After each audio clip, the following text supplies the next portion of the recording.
Hello and welcome to Loresworn After Dark, the show where we play video games at night, often with alcohol as an accoutrement, one might say. An accoutrement, an enhancement, an accessory, if an you will. accoutrement, if you were going to be very... Yeah, if you want to talk like my uncle, right? The pronunciation. We're playing through Resident Evil 4. I am... Certain je ne sais quoi. I am TJ Hafer, with me is DM Schmeier. How y'all doing? And we are about to do a part I don't really want to do, because it's... Not because I don't enjoy it, but because it's freaky as shit. I felt the same way about the entirety of Dead Space, so... Yeah. It's like, wow, this is fun, but I'm kind of not excited for any part of this. Fun, question mark? So if you watched the last episode... you know what's waiting for us here. We observed a species of fauna, one might say, that a species of fauna dwells in this That's lake. a vague but technically correct term. Yeah. This is what Las Plagas apparently does to a sea bass. This is that's actually like one of my fears is, I forget what it's called, but like being in the water and not being able to see to the edge of the water and thinking that something is gonna like swim out at you. Like anything where it's like murky water and giant things that live in the water. Yeah, I wonder what that fish was before the messy stuff got to it. Is that like a lake bass, an a alligator, pike, perhaps? I don't know. Yeah, it's some sort of weird monster. Whoa! I forget how to even... I should remember how to do this. We gotta throw, Yeah, you gotta throw a spear at it, I know, but I'm trying to remember how to actually do that. Okay, there we go. Ah, you gotta throw it in its mouth. Yeah.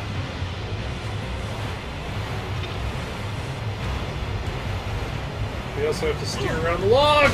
Okay, we're gonna die here. Yeah, I mean, we call We're that gonna be trial and error. We call that super dead. trial and error. I actually don't really have a hard time getting away with it. My button mash reflexes are trained on years of Mario Party. So Mario Party 2 for me was the Mario Party that I I actually played owned. every Mario Party, I think. Alright, he's gonna pop up somewhere. There we go. Shit! I don't know how to not get I think you knocked gotta out hit the him boat. super early. Oh yeah, I think maybe you swim slower when you're hurt. Yeah, we're really dead. We're just really super dead here. Yeah, he got a hold of us there. Sorry, you are dead. Thank you, game. That's the first time we've died. I knew we were gonna die there. I really. I mean, did, we've died in every single game we've played. We're not flawless. No. We're humans. We bleed. I mean, In if a you want to speed go run, by, that would be unacceptable. You just basically have to quit if you die.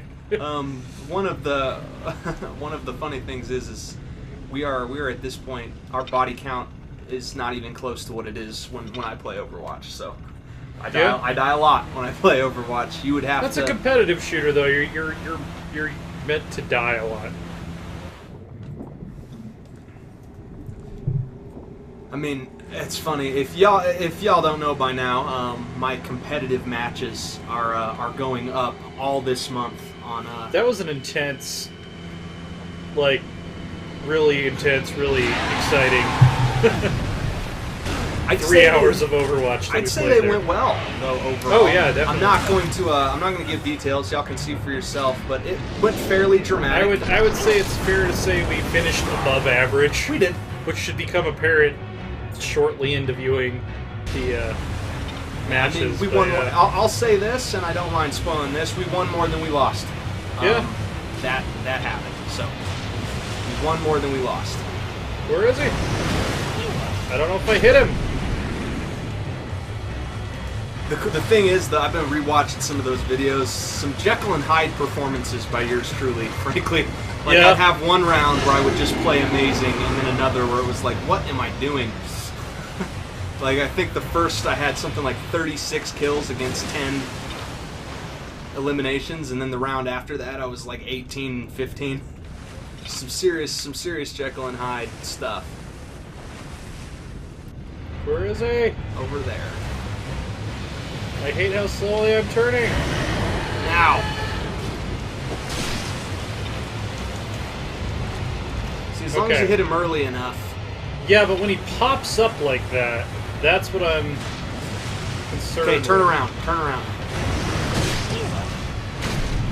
I'm actually not certain what I'm supposed to do there, strangely enough. Wow, that was like some Michael Phelps breaststroke Yeah. right there.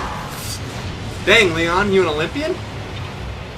Like, if, either I'm not hitting the button soon enough, or I'm supposed to do something to get out of the way when he does that.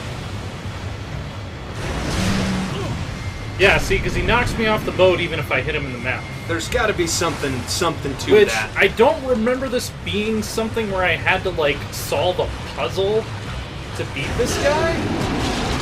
Yeah, something's up. We might need to check the internet. I've beaten this so many times, though. There's no way that I'm gonna resort to a guide to remember how to beat this stupid boss. But yeah, I'm trying to figure out what I might possibly be missing. Because yeah, that does too much damage to be something that I'm meant to allow to happen. Get off the boat. Can you avoid? Can you move the boat at all when he's dragging it around? I mean, you can steer to some degree. Because maybe you got to get out of his way. Can we skip this? No. No. It's one of these games, huh? Yep. What is? Here's an interesting little bit of After Dark conversational minutia. What is the cutscene you have seen most of in games because of situations like this, dying and then having to redo? I think I've probably blocked it out, whatever it is. I know there are some that I've seen probably Tell me. Then we'll pick one. If you 30, 40 times. If you can't pick the one that takes the crown. There's not one that immediately comes to mind, I can say that much. But I know somewhere in the back of my head, it's screaming at me to be like, oh man, that fucking one. Okay, I think that we still hurt him, as long as we continue to throw shit at him. So maybe it's a matter of killing him before he kills you. Yeah, I think that might be it. I don't rightly know if it's possible to not get hit at those parts. Find him.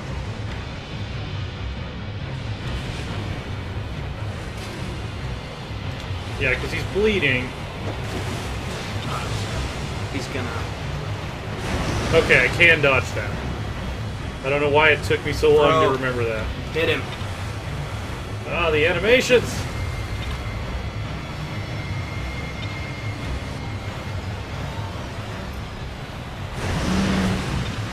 Okay, so I just need to dodge. We need to do damage. Ah! So, my number one, easily my number one, is there is a particular boss in Kingdom Hearts near the end where Ansem possesses Riku and you fight him in Hollow Bastion. And there's a long cutscene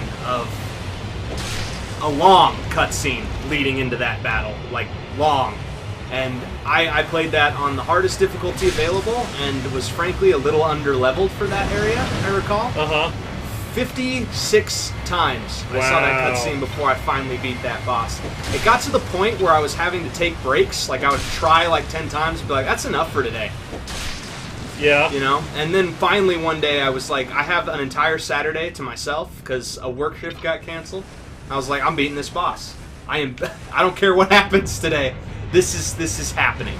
And I got past it that day. See, I never owned a PlayStation, so I never played like any of the Kingdom Hearts. That's a series that's like completely... An underrated masterpiece, the Kingdom Hearts. Would I put them on the level of like a Final Fantasy 7, 8, or 10? Or 6 for that matter? No. But definitely a great RPG that has, I think, come to be underrated. over the years. And Kingdom Hearts 2 was even better. It just had a more confusing plot. But Kingdom Hearts 2 is one of the best action games ever made, in my opinion. That's high praise. Super, super fun, super cinematic fight scenes. It just feels epic. Way to go, bud. So that was a fairly procedural boss once I figured out that I could actually steer the boat and avoid his attacks.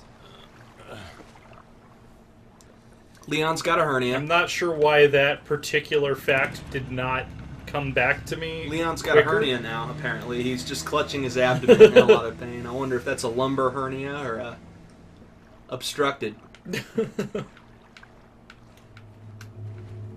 Oh, that's a bad hernia. Oh. Yeah, I think it's more the... Oh, okay, I was going to say, wow, plagus. We're talking some intestines protruding from some abdominal wall there. There's some plagus going on. By the way, I do not mean to make light of those who suffer from hernias and sports hernias. I've had one, they're awful. Oh, still hitting at about 75%. Wish I could be doing a little better than that. I think you will as it goes on. I bet you hit 80% before the game's up. This is now Chapter 2-1. We've died twice to the sea monster. Nothing else has killed us so far. But things are about to get a little harder, and if you haven't played this game before, you will soon see why. Very soon.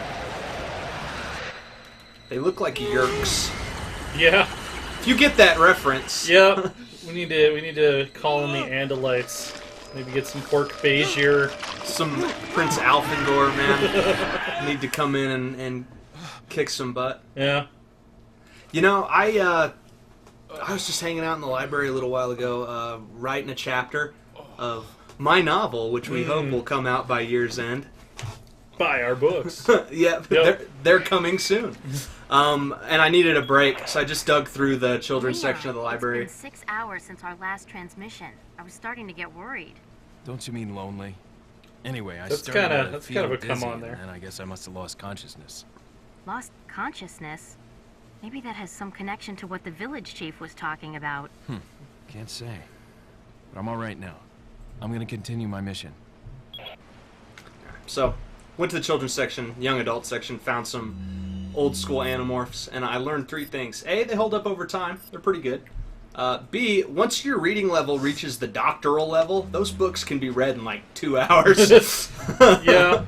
I was like, were these always this short? I remember these occupying more than my lunch break in an afternoon.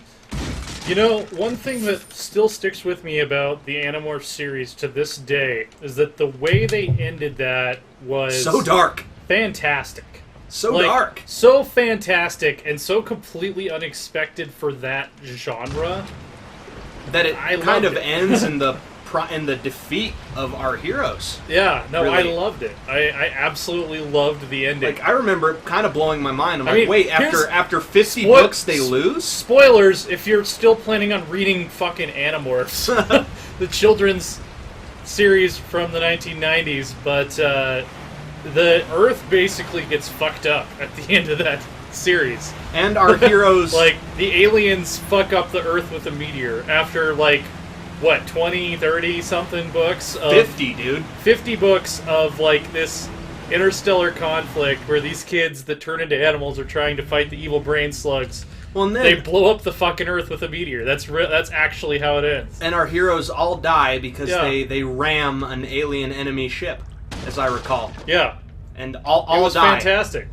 It was absolutely fantastic. TJ loves where a lot of us came of age on Harry Potter and Seventh Tower and all that. TJ was devouring Game of Thrones. I think I read 1984 in the 7th grade. Yeah. And I was like, no, it's tragic, man. Sirius Black dies, and TJ's like, Ned Stark gets his fucking head chopped off. So. Yeah, in like the end of the first book. No, I feel like there are 2 types of people in media right now. People who are sick of everything being grimdark, and people who are just reveling in the fact that we live in an age of grimdark, and I'm in the latter category. You know how I feel about it, honestly? The grimdark. I like fiction to earn what it earns. Like, if an author can give me realistic and acceptable consequences for what's going on in the world that are true to the setting they've built, I'll take either one. Give me grim, give me black, give me any type of humor or tragedy that you can possibly provide. I just want it to be logistically and logically consistent. Not logistically consistent, logically consistent. Yeah. Like By the way, people are gonna scream at me for selling these gems because I know you can put them together and shit to get more money, but I'm just gonna sell everything I find. Well, we're not. If you can tell how we play shooters and games like this, we're not arsenal builders. We get guns that we want, we upgrade them. Got some red. All right, yeah, he's still telling me how I can buy the Punisher that I don't want. We didn't buy the rifle? I think no, this is a tune-up. Oh, okay. Yeah, we did buy the rifle. Yeah, that definitely old want more stranger? firepower. Thank you. We don't really need anything else. I would firepower up your handgun. Yeah. Thank you. Were we upgrading capacity? No, we decided Because not to. capacity is so negligible. Shotgun. You're not a shotgun user, really. What are So you let's selling? sell all our TMP ammo. Is that old stranger? Is that old Is that stranger? old- You realize we've talked very little Thank about you. Resident Evil. Is this that old stranger? episode.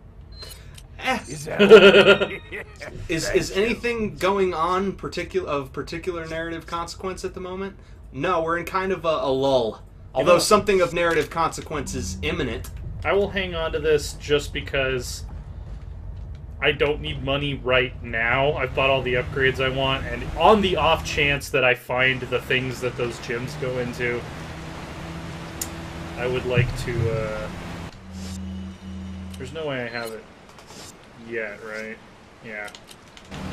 So, we are in kind of an interregnum here in the Resident Evil story. We're writers. We use big words. You like interregnum? Well, interregnum is like a period between kings, so I'm trying to think like who exactly, which the interregnum is in between. It's like in between the lake monster and El Gigante's reign of terror. Absolutely. I feel like there's some blue Interregnum, medallions that we're Reg missing. or Rex, boss. Yeah. It's plenty applicable to video games. You know, that is something that I've found has gone a little bit by the wayside that I wish would come back in gaming. Like, the boss. The concept of Well, something that it's is alive just in like Dark Souls. Yeah, Dark Souls is really the only series that is doing it the way they did it in the 90s, though. You know, Yeah. where it's like, this guy is orders of magnitude ahead of the regular enemies. Like, I've been playing through Technomancer. Read TJ's review of Technomancer at IGN. Yeah. Their bosses are just, like, bigger, bullet-spongier versions of other enemies in the game. With the exception of like the one actual boss that's in like Act 1, and then they never do anything like that again, which was bizarre to me. Yeah, so the reason this gets harder is because a lot of these guys' heads explode into those worm things. Yeah.